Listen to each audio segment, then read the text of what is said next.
Hello, everyone, and welcome to our Tuesday live stream. I'm Alex, and I'm here just doing a little intro before I introduce our special guest today. Just wanted to let you guys know of some fun things happening this month if you haven't already heard. So, of course, we are in September and we are doing our So Confident project for the month of September, which is the L pants. So we released the L pattern as part of our From the Vault series actually last month. And this pattern is wonderful because it actually comes with 3 patterns in one. You have the shirt, the sleeveless shirt or the vest, and then the L pants, which is what we are talking about and discussing and showing in our online workshop this month for the So Confident project. So you get to actually work through making the L pants. And I did the video and Kathy and I did it together, and it's a really great video. And so if you want to purchase the L pattern, make the L pants, and get the online workshop, you can do that by paying $75 for this month's content and get the L pants online workshop. Or you can join So Confident as a member for the rest of the year and join for $45 a month to get all of that. So you can join us for September, October, November, and December, and just join us for the rest of the year because it's a lot of fun. So that is September, and we have a Zoom Q&A for the L Pants coming up next week. We'd love to have you if you are a first-time So Confident person or want to just see what So Confident is all about. And we're gearing up to prepare what's coming for next year too. So more on that later. Otherwise, you guys all know that we launched the Lakewood shirt pattern, our newest pattern last week. So just as a reminder, you can purchase this PDF pattern. We can print it for you in our office and ship it to you. You can also just purchase the Lakewood shirt and print it out at home and have it available to you in your account files. So don't forget, the Lakewood shirt is out, and you can rewatch our live stream from last week to hear all about Erin and I talking about this shirt, our pattern testing workshop in Cleveland, and how this pattern really came to be. And of course, like I mentioned, the L pants, the kit we have is this blue colorway on your left. That is the kit we have available. The black colorway on the right is sold out, but you can still grab L pants kits in this blue colorway if you want a kit that comes with everything you need to make your L pants, if you're looking for something to make it with. Again, just a reminder that the project is $75 if you want to just join us for the L Pants project that's happening this month. And then I also wanted to mention, you guys have been hearing a little bit about this, seeing it on the intro slides, and we've talked about it a few times, but Linda Lee is on Substack, and she has a subscription newsletter called Fresh Laundry, Writings and Other Bits by Linda Lee. So it's sewing, it's interior design, it's painting, it's all the random things that is the creative persona of Linda Lee, all in one newsletter like writing service that is Substack. So you guys can go to Substack and search for Fresh Laundry and read some of the posts that she's actually been posting. She has, I think it's 4 out now. So her most recent one was actually a sewing tip with a illustration and a brief description of that sewing tip. You can read about that, her latest Substack. And then she also has some free newsletters available if you want to get a glimpse of what her version of a newsletter is like. Her first one she did was actually about kind of the spin-off. The name was My Orange Glasses Are Ready. And so she talked about fall fashion, fall trends, what she's seeing in articles and what she's seeing in ready to wear, and colorways and things she's considering for fall. But you can subscribe to this. It is through Substack. You can subscribe for as little as $7 a month or $80 for the year. And that is through Substack. And again, you can go to freshlaundry.substack.com to subscribe to Linda Lee's newsletter. So it'll be a lot of fun. Again, it's just kind of all of the random collections of things that's on Linda's mind, things that come up in conversation or things she's reading or things she's discovering in sewing. So you kind of never know what you're going to get, but it's always going to be great content and very creative because it's Linda Lee. So check that out on Substack. You can get a little taste of it by just going there and reading some of her posts and see if you like it. So that is all for my announcements today. Let's hand it off to the ever creative, ever inspiring Betsy, who put together this wonderful presentation for us today. She's kind of like the Queen of Liberty, at least in our office. Like she is, she has a Liberty of London stash. You know that when she goes to London, she's going to Liberty, hopefully multiple times, to just wander and be refreshed by the store. So she made recently a sterling jacket in a patchwork style using Liberty fabric. So we're going to hear all about it today. Betsy, take it away. Good morning, everyone. That's a good intro. I hope that I somehow get the title of Queen of Liberty. Great. And I do have quite the stash, and I do always go to the store at least once, usually more than once. But yeah, so I'm going to give you a quick glance here, and then we'll get into it a little bit more later. I made a quilted and patchworked Liberty sterling jacket.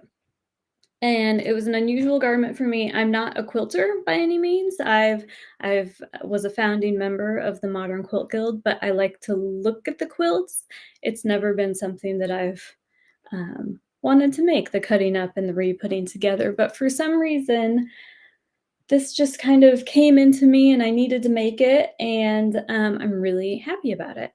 So I'm going to share with you kind of how I did it and what fabrics I used, but I would ask you to indulge me first because I've put together a little presentation about kind of the history of quilting and patchwork through the ages. It's a quick buzz through the centuries until we get to the contemporary trend. There's a lot of quilting and patchwork in current fashion.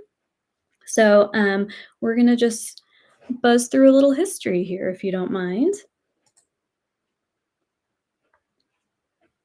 So here we go. I've broken this up into two different categories. There's a quilted category and a patchwork category, because although we think of them kind of as one, because in quilting you use both most often, they're actually two different things. Specifically, quilting is the idea of 3 or more layers of stitched fabric, and we're going to see how that is represented in clothing specifically. And then in patchwork, we'll see how the idea of pieced blocks have been incorporated in fashion. And there are a lot of beautiful images throughout the ages. But first, we're going to go way back in time to ancient Egypt, starting around 35 BC. And these two statues actually show some very early quilted garments. The image on the right is the very first sculpture with what historians believe to be quilted texture on the garment. It is on his mantle. It is hard to see, but it's kind of mind-blowing to think about the fact that people were quilting back in 35 BC and that we still have this piece depicting it. On the left, this is much easier to see. You can see those lines on the skirt, and that they believe would have been quilting. It would have been like a quilted linen skirt.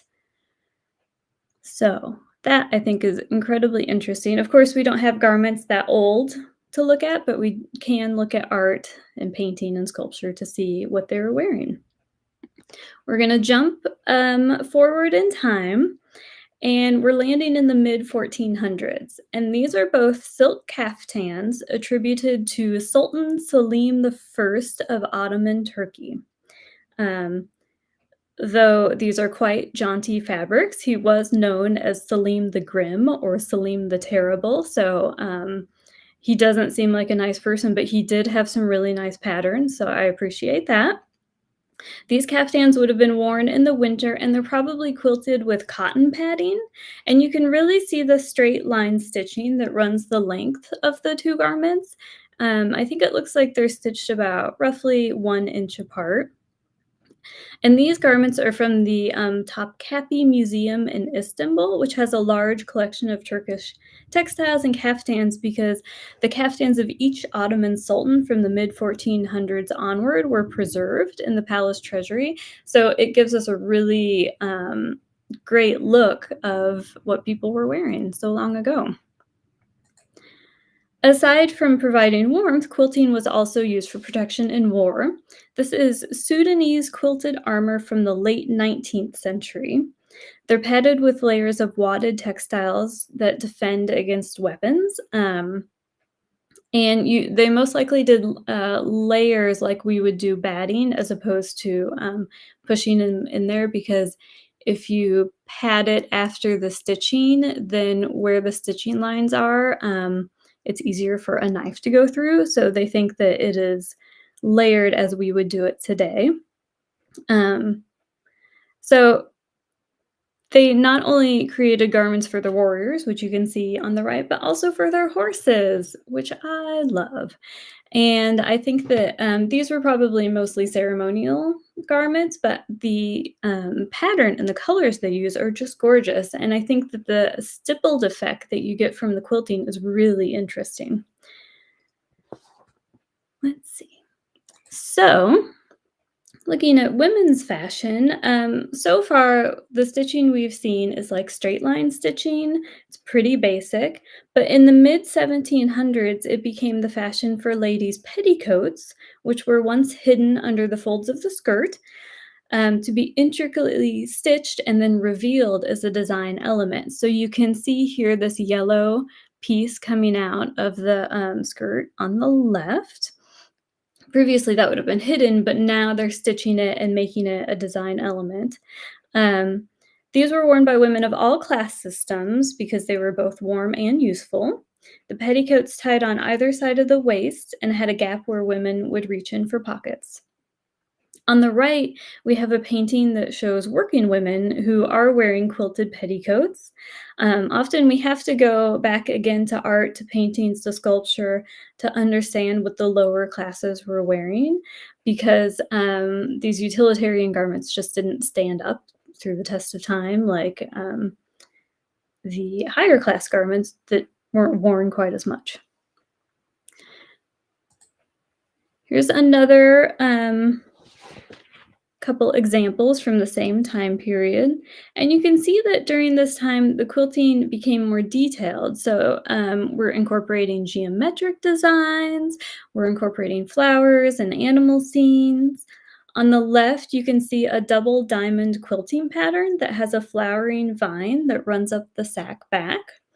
And on the right, they've stitched a lovely border along the bottom from which curving lines and flowers run to the top.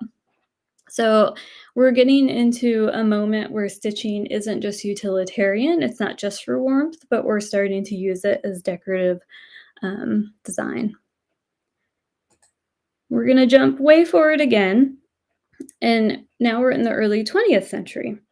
And we've got two really beautiful designer gowns that rely on quilting to accentuate the design. On the left is an ensemble by French designer Jean Lanvin from 1936. And you can see that she's used a large scale wavy quilting line on the gold lame. And so it draws the eye to the width of the jacket and it also gives body to the jacket. So, what could have been kind of a floppy, drapey jacket because it's quilted, suddenly you can see the cut and the design of the pattern pieces themselves. On the right is a piece by designer Matilda Etches, and this is from the 1940s. And again, you're really getting body and shape from the quilting. And I love how she's pretty much used scallops throughout the design, but she's using a smaller scallop on the skirt and then echoing it with a larger scallop on the bodice. So you can really start to see how, again, through a very quick run of time, quilting has become a decorative idea as opposed to just this utilitarian thing, even up through contemporary fashion. And you can really see the correlation between those ancient quilted garments and pieces today. Like this is a great example. On the left here, we have a banyan, or otherwise known as a men's dressing gown, and it's in a bright pink and red paisley. And next to it, we have a larger scale paisley jacket in similar colors. Similar stitching, one's straight stitch, one's diamond, but you wouldn't probably look at these two photos and guess that there's almost a century between them. The banyan was made around 1880, while the Yves Saint Laurent jacket was made in the 1970s. And then here's another great example of stitching through time. We've got diamond stitched petticoat from the 1700s, and it's really easy to link that look to these two contemporary pieces. Um, I love how the diamonds start off small at the top of this Nahira Cleese quilted coat, and then they gradually get larger as you move down the piece. It's a really good lesson in the use of scale in quilting. And then this green Oscar de la Renta dress reinvents the diamond quilting because it adds in the subtle flowers within the lattice shape. It's a little tricky to see probably, but it kind of takes it back to that acid green sack back dress that we saw earlier. Now this, you might consider it a little bit of a jump, but I feel like the doublet from the 1400s, which is on the left, which has that kind of straight line quilting, but you can really see where it accentuates the lines of the bodice. Um, to me, I can see a correlation between that and this Charles James jacket, which was done in 1937. They're very different in style. I realize that. But like you can just kind of see the evolution of quilting in those two garments a little bit. And also that Charles James jacket is just incredible.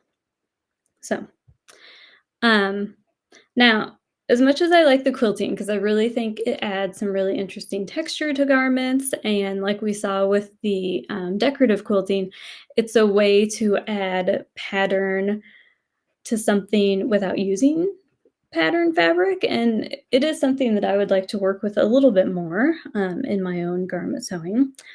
But I am always drawn, as you know, to color and pattern, and so I think patchwork is where my heart really lies. So, um, Gloria Vanderbilt, who is in this photo, also apparently really loved patchwork because you will notice that not only is she wearing a patchwork suede skirt and sitting in front of a bevy of quilts, but she also has patchwork decoupage on the floor. Like it's a look, it's a vibe. She was in for it. So I had to share that photo because it's so funny. Um, so using pieced fabrics in garment has been around for centuries. And as in early quilts, many of those garments were created by people who were using patchwork and pieced fabric as a means to extend the life of a precious garment or textile. Um, Unfortunately, because they were utilitarian garments, there aren't a lot of very old patchwork pieces left to find. Because again, they were used until they were run out. So, but here are three dressing gowns from the early 20th century. They were made during World War I, so we are like reusing textiles that have gotten holes in them. We're making these dressing gowns because textiles were scarce. And the furthest on the left was made for a soldier recovering from the war by his mother, and it was passed down through the family. And that is a fantastic dressing gown. Just beautiful. So in the 1920s, we start seeing piecework being used for decoration, not to preserve fabric, not to reuse textiles, um, but as a decorative element. And this is a costume for the Ballet Russe, which was designed by Natalia Gonkarova. Apologies about that probably mispronouncing. And it was made in 1923 in France. And so you can see she's starting to layer an applique. It's I mean, probably more technically of an applique than a patchwork, but it's giving that look, um, and giving kind of pattern where there was none. So that's really interesting piece. And then we're gonna jump forward again, and we're in the 1960s. And there's color and there's craft and there's DIY coming through. And you've got hippies who are going back to making use of old textiles. And so they're making patchwork skirts. And suddenly the high end designers are seeing this and they're bringing it into their world as well. On the left side, that is a spread from French L, and you can see two different kinds of patchwork skirts. And then the image in the middle and on the right is all Yves Saint Laurent. So he he went in for the patchwork. So I like to think of it as high-end hippie because obviously they were looking at what other people were doing and taking it for their own. Now, a decade later, we have Ralph Lauren, and he's bringing his Americana look to the masses, and he started using actual quilts in his garments. So these are vintage quilts that he turned into jackets. And yeah, it's so Ralph Lauren. It's got the long skirts, it's got that 80s American look. It's beautiful. But then kind of after that, patchwork and quilted garments go out of style in the 90s and the 2000s until we start to see things coming back on the runways in magazines in the last 10 years. The dress is Jasper Conran, and that went down the runway in 2012, and that's kind of an early start to it. And then in 2015, Karl Lagerfeld created this beautiful jacket for Chanel. And although it looks pieced, if you look closely, it's actually a print on the fabric that looks quilty, and then the one arm is quilted. From there, the ball kept rolling. In 2016, Schiaparelli sent out these two jackets, which are really taking quilt blocks, blowing them up, and making them a feature on the jacket. And I think that works really well. And then in 2018, all of a sudden, like you really start to see it everywhere. There was a huge resurgence in the interest of like actually using vintage quilts in garments when Rafe Simons used vintage quilts in his line for Calvin Klein. You can see that some quilts were used as lining, as in the middle jacket there. But then he also just sent people like walking down the runway holding vintage quilts.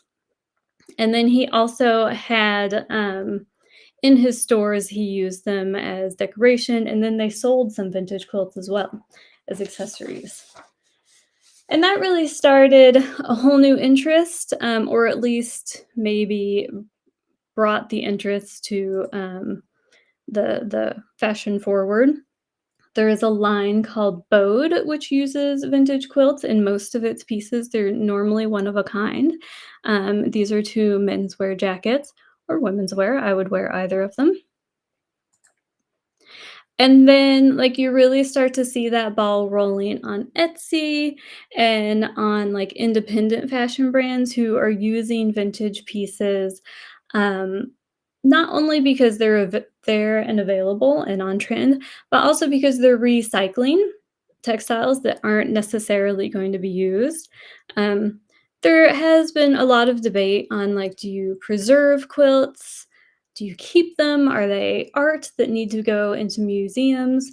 But I've spoken to many quilters who have said that not every quilt that they make deserves to be in a museum, and it's more important to use the textiles because they are a resource and give them a new life. Give them a new life in jackets and skirts and all sorts of things. This is another great piece. I love the pullover idea. We see a lot of jackets, but this is a great idea for a pullover. You know, you could do something out of a Eureka top, which would be really interesting. And then on the right, We've got a long dress and a jacket. Again, the jacket, look at the flat iron, look at the, Chicago, things with simple lines. But the dress, maybe you don't have to quilt it, maybe you just do a patchwork, and this is like a large scale patchwork for a skirt. These are some other great examples. I have a feeling that the 3 ladies, in that picture, that those are newly quilted, those are new patchworks that they have made for these jackets. In fact, I think I don't have it in my notes, but I think that is, a brand. I'd have to look up and see what that company is. But then on the right again, I mean, it's a really great way to use even a little bit of piecing, incorporate it on the placket or in the sleeve. Doesn't have to be the whole thing. And we have stepped into the quilting jackets ourselves. So I used a vintage quilt for a chateau coat a couple years ago, and it was a piece that it was in rough condition. So I was able to cut around the parts that you weren't. I mean, it was never coming back. It was tired, and use that for the main, and then pull out the squares to use as pockets, and then I just did, like, a little bias around the whole thing. And then the blue jacket is a cheater. It is a cantha cloth that was made into a chateau, and I guess technically that is, a quilt, but that was actually cantha yardage. Um, and again, that is a great way to use something like that because it's there and it's ready to go, and usually it's fantastic fabric. And then probably I'm gonna say our most famous patchwork garment at the sewing workshop is this crossroads shirt, which some of you might remember from So Confident, gosh, 2020, I think. Um, Kathy and Samantha, I think, put this together. Oh gosh, maybe 2019. I don't remember, but it is an incredible piece of just patchwork and inspiration and design. We have a whole tutorial on how they did it, and it discusses like putting the fabrics together, pulling, different colors and prints and scales. And if you're interested in doing patchwork, that is a tutorial that you really need to check out. So here is my jacket. This is the one that I made. I chose to use the sterling jacket because I like that pattern. It fits me well, so I knew I wasn't going to have to mess with it in terms of fit. And I, of course, dove into my stack of Liberty fabric. Um, and I pulled out ones that I liked and edited, and I just started putting it together, and I really found it fun. And it kind of makes me want to do more. And I'm hoping that it doesn't turn me into a quilter because I don't need another hobby, but you never know. You never know. Here are a couple detail shots. I did line it, and we'll talk about that in a second. And I also added a pocket because if I'm going to have a jacket, it needs to have a pocket. So, how did I do it? Well, essentially, I got into my stash and I pulled out fabrics in a color story. And so I was pulling pinks and yellows and oranges, and I kind of put them in a big pile and just kind of looked at it. You want to let it sit for a couple days. You might take things in. You might take it out.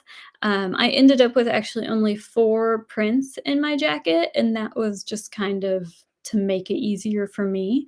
So I ended up taking out this pink rose fabric, which I'm actually wearing as a dress today, and then this mustardy pink fabric as well. So a note on underlining. And these photos are from that Crossroads jacket tutorial. So I used Liberty fabric, so it was all the same weight. I didn't have to worry about using like a silk charmeuse next to, say, a silk file or, something that were 2 different weights. But if you are doing that, if you are mixing different fabric weights in your project, you might consider underlining that lighter fabric so that they are a similar weight. For this Crossroads jacket, Kathy used cotton muslin on some of her very lightweight fabrics. Linda also mentioned you could use organza, which was misspelled in that thing. Sorry about that. Just to add the heft so that you have more of an even weight throughout your jacket and the fabrics will be a little more neighborly. And one thing that you can see in this photo, and which is mentioned in that tutorial, is that if you have a sheer fabric, for instance, this little floral that they used as sheer, and you are going to underline it, consider using a print, which adds like an extra printed layer in there. So you can see that we've got photos of the sheer over a couple different stripes. And if you look at that Crossroads jacket, you can see where that pops up throughout the jacket. So that's just something to keep in mind as you're pulling your fabrics. What are the weights? Do we need to even them out a little bit? So I used a strip piecing method. And I did it in a really organic way. I wasn't fussed about, like, I want 2-inch pieces. I kind of cut the fabric at random because I just wanted different widths. I didn't want it to all be the same. And then I tore it from selvage to selvage. So if you're having a bad day and you need to get some anger out, let me tell you, the satisfaction of tearing Liberty strips is just it's a real joy. Um, so I first tore my strips, different widths. Some were really wide, some were 4 or 5 inches, some were, and 2 inches out of the different fabrics that I use. And I just like started to lay them out. Now, you could do one giant piece of yardage. For instance, for the sterling jacket for my size, it asks for 2 yards. So theoretically, you could do, your 2-yard piece out of the strips. But I wanted to do each pattern piece individually because I wanted it to all be a little bit different. So I made my strips and my little, what I, for some reason, consider islands of piecing for each pattern piece. So you can see there, I had the sleeve pattern out and I would keep them out and keep them at hand. So while I was figuring out my order of piecing, I also was able to make sure that I had enough of a border around each pattern so that there was enough to cut out. Because when you sew them together, you're going to lose a little bit of width and length. So I found it easier to just work with each pattern piece. And so some pieces on my jacket, and I can show you later, are just the strips. They're the long strips that I used. But on the back, I actually cut up the strips again after they were pieced and then re-sewed them together. So we've got like smaller patchwork squares. And it's super easy. And you get like a little bit more of a different look than just the strip piecing. And then you'll notice, because I was feeling crafty there, there is a lighter piece, and that's in the middle of the back, and it's actually the wrong side of the strip piecing. And something about it, I think I had just laid it down kind of randomly, and I just liked the way it looked. Like it kind of was just a visual break within all of the patterns. So that's something to think about as well. So I quilted it, and I am not, as I said before, I don't have a lot of quilting experience, so I made it easy on myself, and I just quilted, I think 3/8, although it kind of looks like a 1/4 inch now that I'm looking at it in person, along each seam line. So I layered my strip piecing on my batting, and I actually used 2 battings because I ran out of one. I used a thin cotton batting, pretty thin, and then I also used, and this was really great, it is a kind of a, thicker flannel that I got at, an upholstery store that they use for lining curtains, and it was a wonderful weight, and I have a whole roll of it, so I'm excited to play with that again. But I, smoothed out my piecing onto the batting. You want it really flat and nice, no bubbles. And then and I pinned quite a bit just along the seam lines. And then I used my beautiful little edge stitch foot and I edge stitched all the seam lines. So basically, every square, every strip has a border of stitching around it. But you could do decorative stitching if you were, you could do diamonds, you could do, what is that called? Where it's really close stitching. If you want to get into it, you could do free motion, you could do flowers. The world is your oyster in terms of that. So once you're oh, that's called bump. Okay. Once your pieces are ready, and you've got all of your pattern piece islands ready to go, just cut your pattern pieces from that quilted fabric as you would from regular fabric, and then you follow your garment assembly instructions. On my sterling, I did not add the flounce, the collar, or the front placket, just because I wanted something a little bit simpler. And I did add an inseam pocket on that front seam right there um, on both sides. So I lined my garment because I didn't want to see the batting and the stitching. So I used the instructions from our bagging the lining tutorial just to add the lining to my sterling jacket. And I used our wonderful, we have it in two colors, polka dot acetate lining, which I felt was perfect to go with the rest of my fabrics. So because I use Liberty and because that's my thing, I put together a couple different Liberty example colorways in case you would like to make your own quilted jackets, because we have quite a few, and sometimes it's hard to, like, look online and think of them together, although do think about, like, saving the picture on your desktop, and then you can kind of put them together as you want. This is very similar to mine. I used, the orange polka dot, I used that pink floral, and then the yellow floral, but you could also add in that geometric design, and then there's another pink floral that I thought would look nice with it. And what's interesting with this is that they're all a little bit, different scales. That yellow floral on the top is a pretty small flower. The one underneath it, that is a close-up of the print, but it is a little bit bigger, and then that polka dot's a really big scale. So you're mixing scales, and that's really, just it gives it a little more dimension, I think. This is another really pretty combination, I thought. The green polka dot actually has these lavender flowers on it, and so I pulled this lavender floral, and then you can brighten it up with the 2 pinks because the polka dot is actually kind of a really light pink, so I thought that was a fun combination. For my blue ladies, I love this. I am not really a blue and red, it's just not really in my wardrobe, but I'm really taken by this, and I kinda wanted to use it and make my own. We have these 2, and they're actually the same print, but in different colorways, which I think would be really interesting together in a garment. These kind of, I hesitate to call it paisley, but kind of a paisley print with a very skinny stripe, and then this is a really large scale print, of, we call it Athena, of, like, Greek architecture. And I really like it has a little bit of a blue shade to it, but that yellow pops against the other 3 colors. You kind of want something that stands out, and that's why I used that mustardy floral, because it was getting, like, too pink and orange, I needed a relief.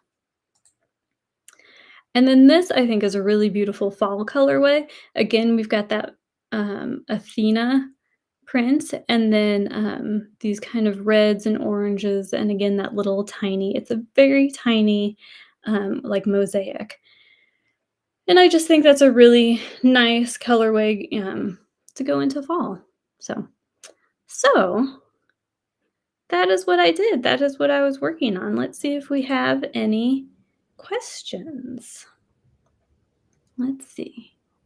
Oh, there we are. Oh, I think that Linda said that the lining that I used for my jacket that was the upholstery lining is called Bump. Um, You could use just flannel. It depends, like, how heavy of a jacket you want. I didn't want it to be super heavy, and I also had it, so I just went with this. If you really wanted a heavy jacket, you get a big, fat, thick batting, but I just went for something, thinner. If I had had flannel on hand, I probably would have just used that. Um, but I do actually oh, here I've got, I brought out a little piece so you could see it. So you can see it's quite thin, but it does have a little body to it. I kinda love it, and I feel like you could use it for a lot of different things. And then I also had, just because I didn't have enough, this just a thin cotton batting. It's a little bit thicker, it's a little bit puffier, whereas that, bump is quite smooth. So that's nice. And it depends on kind of what you want. Do you want a puffier jacket? Do you want a thinner jacket? Um, doo. Let's see. I don't see a lot of questions, but thank you for your kind comments. I'm glad you enjoyed my Yes, very kind comments, Betsy, and lots of conversation too about batting and just yeah. seeing from a quilter's perspective.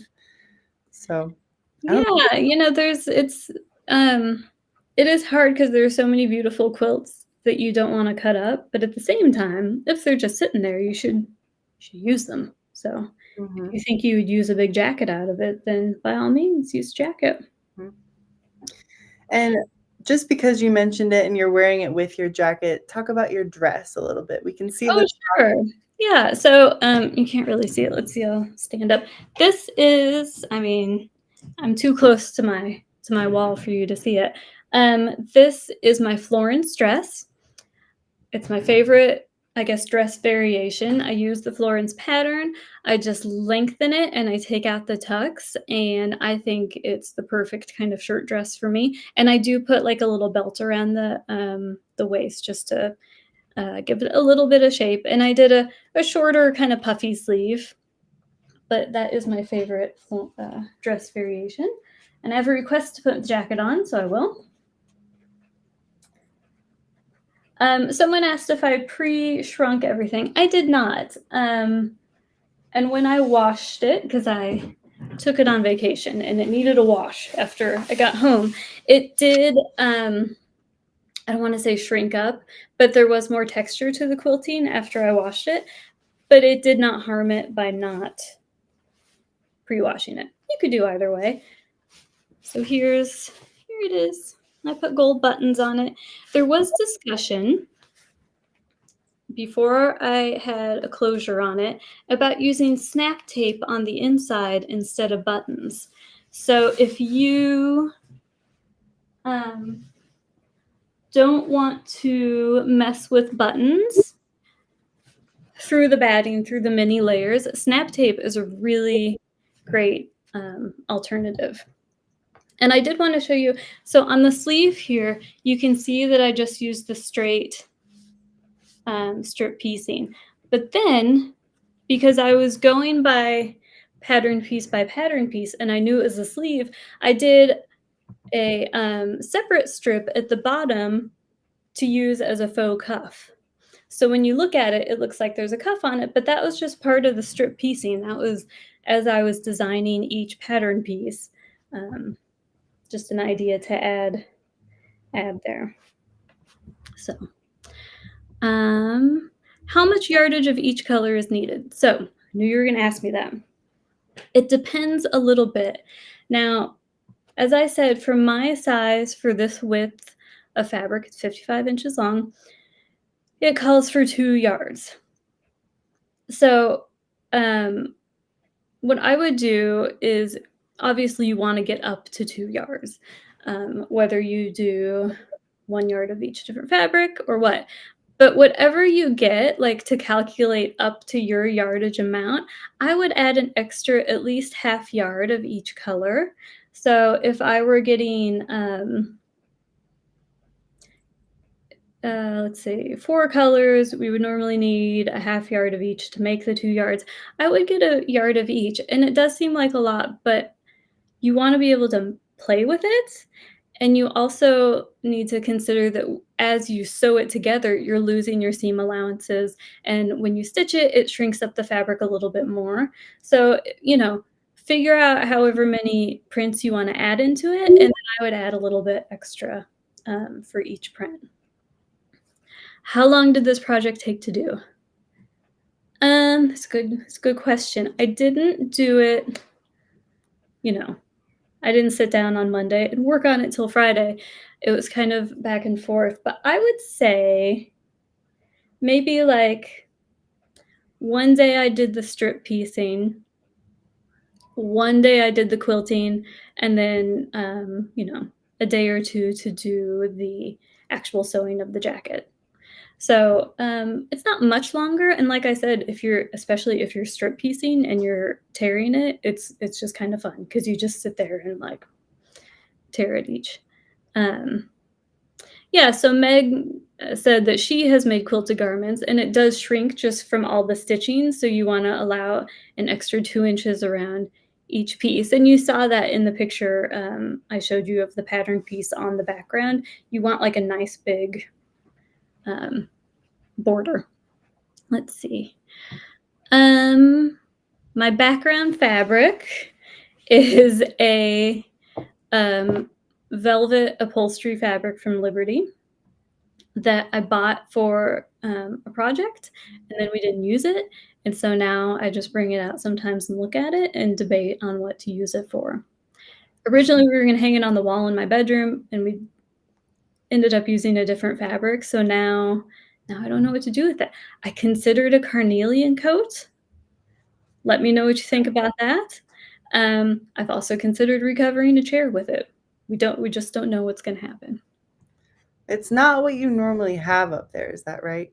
No, I normally have vintage bark cloth curtains on there because 'cause I'm a fool for collecting vintage bark cloth.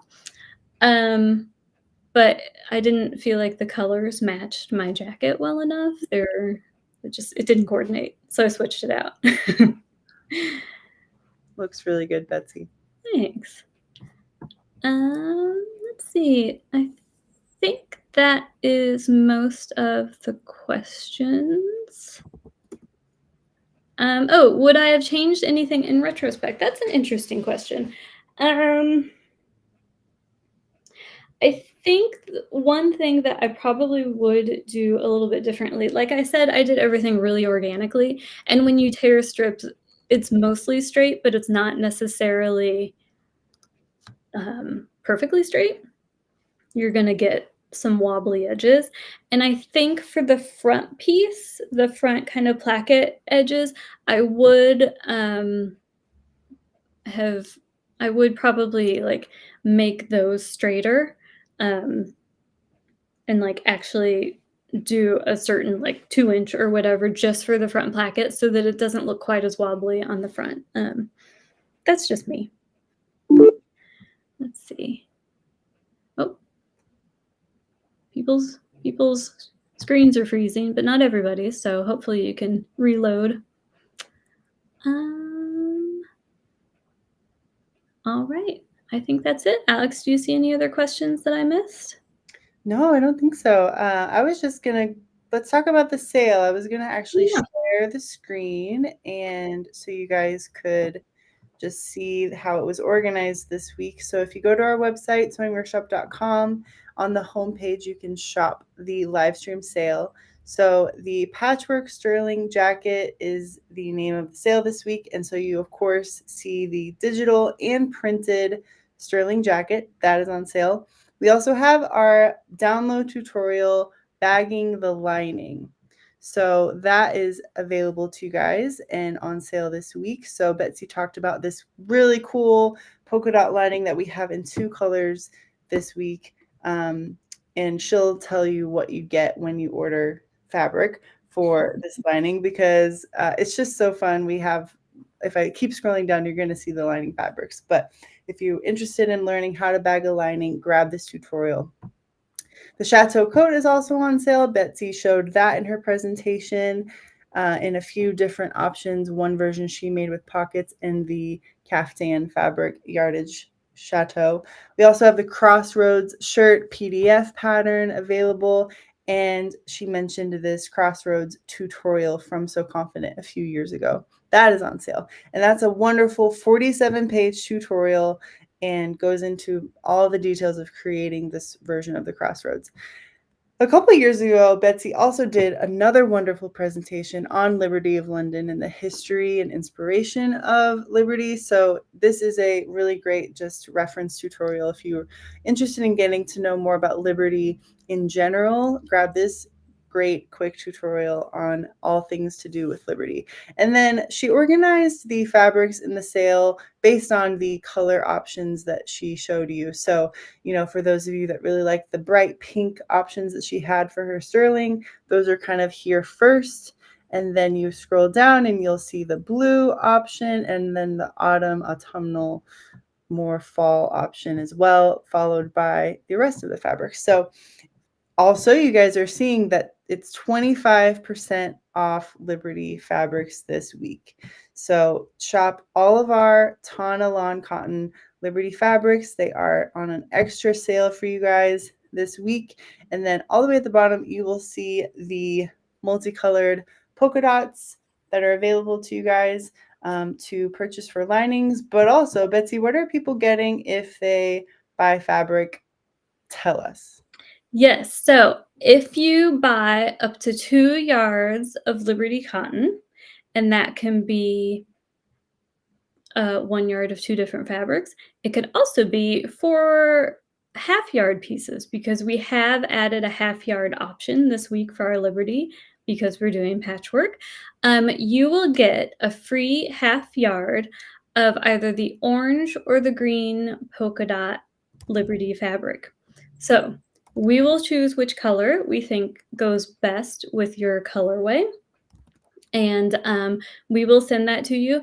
It is until the fabric runs out. It is not a promotion that will last forever because we only have so much fabric. But for those who order early, you will get an extra half yard of either the orange or the green polka dot fabric, which is really cool. And here's my orange. So it's really fun and it's a great addition to patchwork pieces. And I did have one other little detail I wanted to show you just because I think it's fun. And I just added it for the heck of it. And that is at the bottom of my lining. I'm always looking for places to use beautiful ribbon because I love ribbon. I think it's so much fun to get. And so I just did a little strip of ribbon on the bottom hem of my lining. So if you've got ribbon sitting around that you need to use, think of popping it in there. And every time I open my jacket, it's a little surprise for me. So anyway. Love it. I don't see any more questions, Betsy. So killer presentation, standing ovation on my end. Well, thank you for indulging me in a little bit of history because I'm a sucker for fashion history. So. Oh yeah. Well, everyone, shop the Patchwork Sterling sale in that category that we showed. And as Betsy mentioned, we have some extra perks available to you guys this week. If you purchase that amount, we will add on the lining fabrics, whatever we think is best. So, all right. Well, if there's not anything else, I will throw up this picture of you in your sterling, and we will see you guys next week. Thank you so much for joining us. Have a great week. Have a great Tuesday. And maybe you guys will make a patchwork sterling. You guys will show them next week. Who knows? So, thanks, everyone. Thank you.